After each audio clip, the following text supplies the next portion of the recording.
Assalamualaikum warahmatullahi wabarakatuh. Kepada yang terhormat Bapak Edi Jahidi selaku dosen mata kuliah Bahasa Indonesia Fakultas Psikologi Universitas Islam Bandung.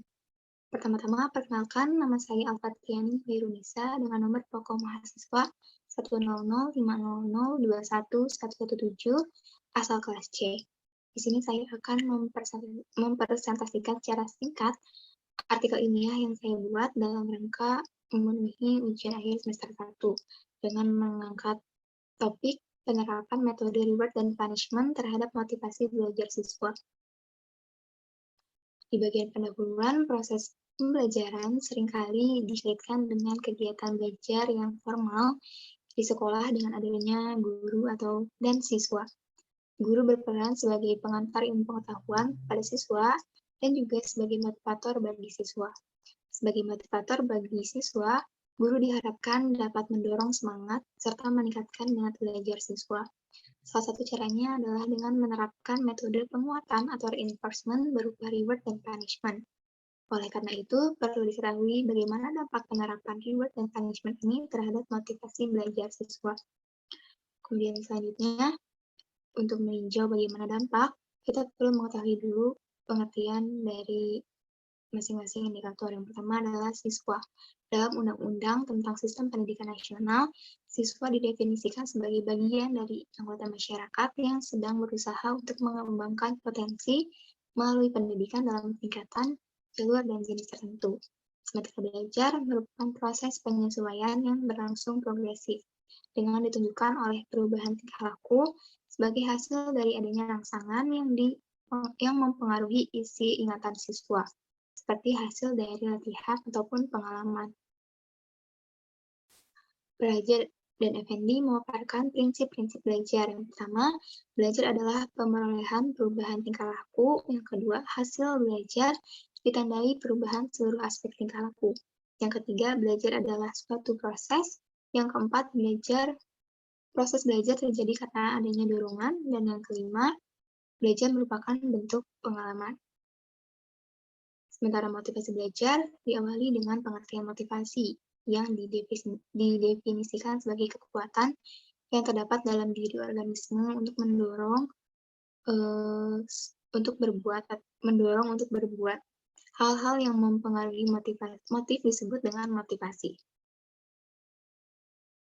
Selanjutnya, dikutip oleh Maharani, menurut Winkel dalam Aina Mulyana, menyatakan bahwa motivasi belajar merupakan segala bentuk usaha dalam diri individu yang mengakibatkan terjadinya kegiatan belajar, serta menjamin kelangsungan proses kegiatan belajar dan memberikan arah pada kegiatan-kegiatan belajar sehingga dapat mencapai tujuan yang dikehendaki. Selanjutnya, pengertian dari reward yang merupakan penghargaan, imbalan, ataupun ganjaran. Reward ini diberikan sebagai imbalan karena telah terlaksananya sesuatu yang baik, benar, dan memuaskan. Menurut Maharani, dalam ranah pendidikan, reward diartikan sebagai pemberian penghargaan yang diberikan kepada siswa ketika siswa mampu melakukan hal-hal baik atau dapat memenuhi tujuan dalam proses pendidikan. Selanjutnya, Rashid dalam Maharani mengemukakan beberapa tujuan dari pemberian reward ini. Yang pertama, mempertahankan perilaku baik dalam diri seseorang. Yang kedua, memberikan bahkan meningkatkan motivasi dalam diri seseorang untuk beraktivitas. Dan yang ketiga, memberikan kebiasaan baik kepada seseorang untuk tetap berbuat baik dan berkelanjutan.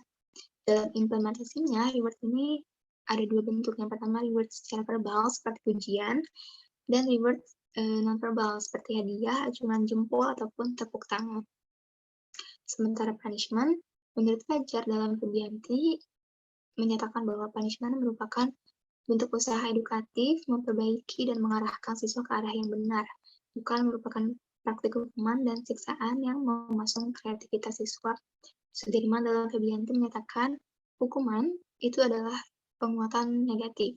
Namun bila hukuman diberikan secara tepat dan bijak, bisa menjadi alat motivasi. Jadi, punishment ini merupakan penguatan yang negatif yang diberikan kepada siswa dengan pendekatan yang edukatif, sebagai respon dari suatu kesalahan atau perbuatan siswa yang tidak baik.